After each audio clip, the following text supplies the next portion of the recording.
Pemirsa, jika kita mengacu kepada peraturan Kementerian Tenaga Kerja, THR ini maksimal harus cair di 7 hari jelang Lebaran alias pekan terakhir bulan Ramadan. Lalu realitanya seperti apa di lapangan? Apakah perusahaan benar menaati peraturan tersebut? Dan kalau udah cair, kira-kira THR-nya dipakai untuk apa ya? Apakah untuk mudik atau untuk belanja? Atau sudah habis untuk ngasih sanak saudara? Kita cari tahu di lapangan yuk!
Kue buat bagi-bagi THR ponak-ponakan aja sih Kak, gitu. Untuk belanja ya, apalagi anak sama istri kan, ya sama orang tua. Paling anggarannya sekitar 60-70% lah. Itu khusus buat keluarga. Selebihnya itu untuk pas kita mudik, baru selebihnya kita kasih-kasihin di sana. Persentase buat nabungnya sih 30% dari THR ya. 30% dari THR untuk nabung, untuk 30%-nya untuk invest ke bisnis aku. Nah, sisanya itu untuk belanja dan untuk dikasih keponakan. Jadi kan itu masih ada sekitar 40% ya. 20%-nya buat belanja, 20%-nya buat keponakan karena kebetulan keponakan juga banyak yang masih kecil-kecil jadi ya gitu. Paling kalau untuk ngasih THR itu kurang lebih sekitar 50%. Jadi kalau untuk bagi-baginya itu 50%, setelah itu kalau mudiknya untuk biaya transportasinya paling 30%, terus 20%-nya ya udah buat saving aja gitu, buat jaga-jaga kalau misalnya ada kondisi yang tak terduga kayak gitu. Terus juga kan ada gaji juga, nah gaji ini juga tetap diposin sedemikian rupa, kalau bisa juga tetap nabung dari gaji itu gitu. Kalau aku mungkin dari catatanku ya itu lebih banyak untuk investasi atau nabung, ditambah kan memang tahun ini kebetulan aku nggak mudik, jadi emang kosnya dianggarin lebih besar untuk keluarga juga. Itu sih yang paling besar kos pengeluaran dari THR-nya sendiri.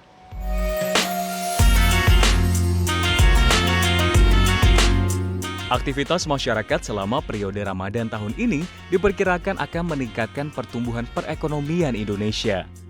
Adanya tunjangan hari raya, tingginya konsumsi masyarakat serta bantuan dari pemerintah diprediksi akan mendongkrak ekonomi. Melansir survei YouGov pada Januari 2024 lalu, sekitar 58% konsumen muslim di Indonesia berencana menggunakan THR-nya untuk ditabung dan menyumbang zakat. Berikutnya sekitar 55% digunakan untuk belanja persiapan Lebaran.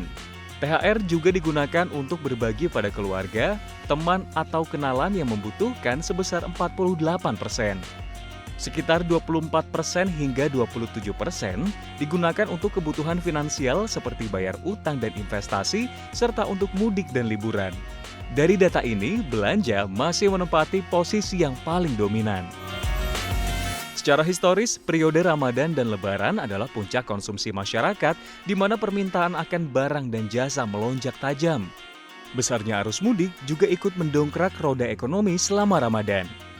Dari sisi konsumsi, ditunjukkan bahwa hampir selalu tumbuh di atas 4% pada kuartal 1 sejak 2010 kecuali pada 2020 dan 2021. Memang porsi konsumsi rumah tangga kalau kita perhatikan itu 54% ya dari pertumbuhan ekonomi kita, dari keseluruhan share terhadap PDB ya, produk domestik bruto. Tetapi yang bekerja di sektor formal itu hanya sekitar 41%. Nah, yang dapat THR itu kan pada umumnya sektor formal yang utama. Kalau sektor informal, apalagi pekerja keluarga tidak dibayar atau buruh yang tidak tetap, tadi disebut honorer kan tidak termasuk, nggak dapat THR dia. Jadi hanya mengatakan bahwa porsi dari THR itu 40% saja, sementara pertumbuhan ekonomi itu 53%-nya dari konsumsi rumah tangga. Jadi kita bisa perkirakan dampaknya ya di sekitar 20% dari pertumbuhan ekonomi saja pengaruhnya. Jadi nggak serta-merta 100% pertumbuhan ekonomi akan berubah. Tapi mereka yang menikmati hanya di kisaran 20% dari keseluruhan PDB. Begitu. Oke. Jadi itu yang menyebabkan tidak langsung ya. Kenapa? Walaupun dibelanjakan betul ada dampaknya, tetapi kepada mereka yang terima THR. Jadi artinya tergantung nanti juga belanja atau tidak, seberapa banyak belanjanya, gitu ya. Karena toh juga tidak harus konsumsi rumah tangga kan tidak harus yang uang THR yang dibelanjakan, uang yang gaji yang dia tabung pun bisa dibelanjakan. Tapi dampak tambahannya hanya di kisaran 40% yang menerima itu tadi dari seluruh pekerja. Sebagai catatan, konsumsi masyarakat Indonesia secara historis mencapai puncaknya pada Ramadan dan menjelang Hari Raya Idul Fitri. Konsumsi melesat karena besarnya permintaan akan barang dan jasa mulai dari makanan hingga transportasi. Sementara pertumbuhan pengeluaran konsumsi rumah tangga kuartal 2 sejak 2018 hingga 2023 selalu berada di atas 5%, kecuali pada 2020 karena pada saat itu terdapat pandemi COVID-19. Sebagai catatan, bulan Ramadan dan Lebaran selalu bergeser tiap tahun. Menghadapi momen Lebaran, Bank Indonesia mempersiapkan uang layak edar sebesar Rp197,6 triliun untuk memenuhi kebutuhan penukaran uang rupiah. Jumlah uang layak edar yang disediakan ini meningkat 4,65% dibandingkan realisasi tahun 2023 yang tercatat sebesar Rp188,8 triliun. Ekonom senior BCA Barakukuh Mamia menegaskan bahwa untuk 2024 ini ada potensi tailwind dari bantuan sosial sebelum pemilu sehingga transaksi belanja masyarakat dapat tumbuh 15 hingga 20% di minggu terakhir puasa. Di sisi lain, ekonom senior yang juga mantan Menteri Keuangan Hatip Basri menilai kondisi ekonomi kelas menengah di Indonesia mulai tertekan. Hal ini tercermin dari penjualan barang-barang bertahan lama atau durable goods yang anjlok drastis hingga menimbulkan ancaman serius di balik melemahnya daya beli masyarakat untuk kelas menengah.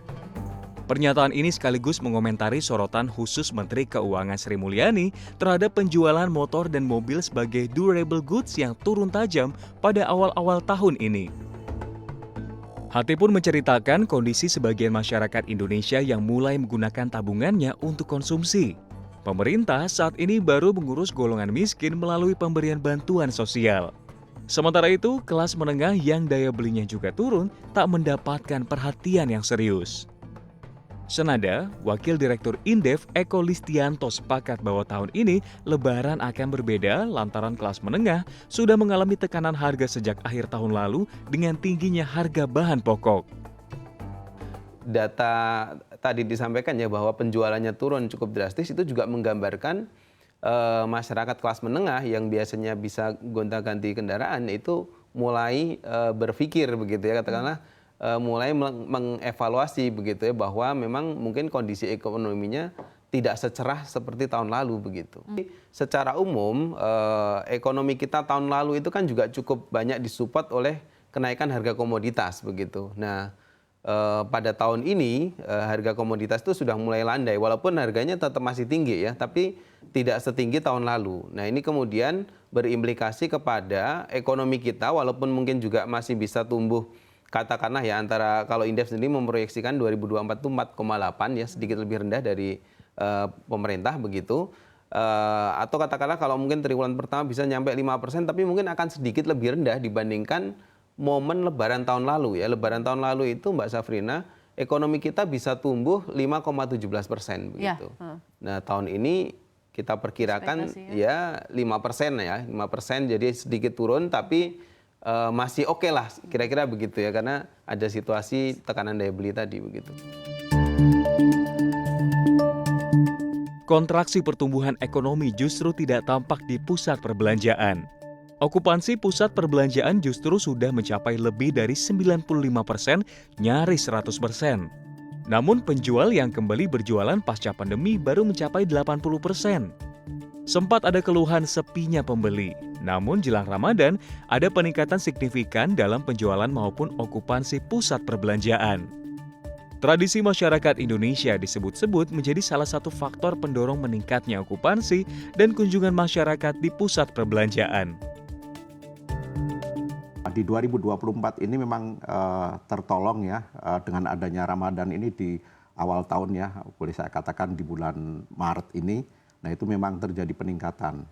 Jadi tadi kan saya sampaikan kalau di pusat perbelanjaan ini kan ada dua fungsi ya. Yang satu trade center, pusat perbelanjaan, yang itu bisa ada retail dan grosir.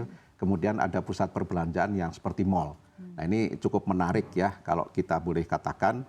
Tadi disampaikan, saya sampaikan 1 bulan sebelum Ramadan itu memang terjadi lonjakan yang luar biasa. Karena masyarakat berbondong-bondong. Satu, yang kedua, Indonesia ini kan cukup menarik dari sisi fashion ya untuk di sekitar ASEAN ini ya. Jadi memang cukup menarik sekali, sehingga sebelum Ramadan pun banyak sekali ya tamu-tamu dari mancanegara ini ya, atau pengunjung dari mancanegara yang memang mendatangi di pusat perbelanjaan yang khususnya yang grosiran. Ya, ini seperti Tamrin City ya, Tanah Abang ya, ini banyak sekali ya mereka didatangin oleh masyarakat ya, mungkin karena hampir tradisinya hampir sama ya. Meski optimistis, konsumsi masyarakat kelas menengah tetap akan tinggi di bulan Ramadan dan Lebaran kali ini, pengusaha berharap pemerintah mengeluarkan kebijakan yang dapat menunjang pemulihan ekonomi pasca pandemi.